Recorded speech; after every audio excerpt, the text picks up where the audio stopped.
Today is the sixth episode of Let's Learn Our Quran. Today we will cover 3 verses of Surah Al-Alaq. So let's start. اقرأ وربك الأكرم الذي علم بالقلم علم الإنسان ما لم يعلم.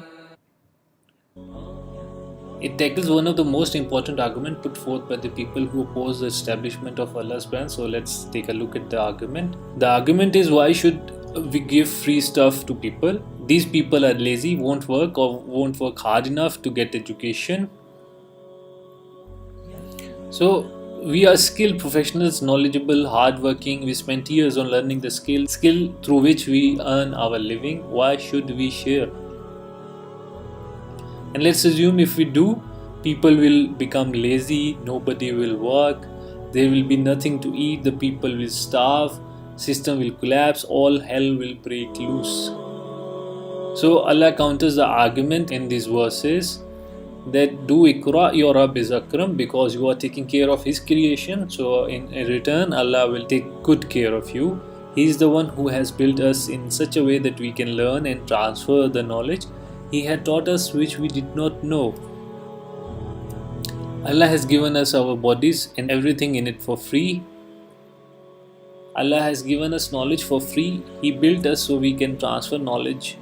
If He had not given us such capabilities, we either had perished or lived like animals. We are living testament of Allah's blessing of knowledge. So think about this. If access to knowledge becomes free, will the poor remain poor? The argument by the haves that we know how to earn our living and the poor do not, in other words, poor should suffer, becomes null and void, or the claim that we will be the only beneficiaries of our labor becomes null and void.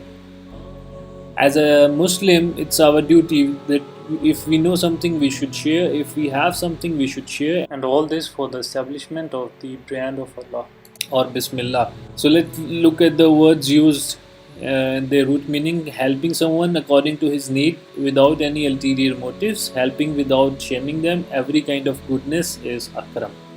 Knowledge on sound basis is Ilm, and the tool for acquiring and sharing knowledge is Qalm. So that's the end. Thank you very much. Let me know your feedback.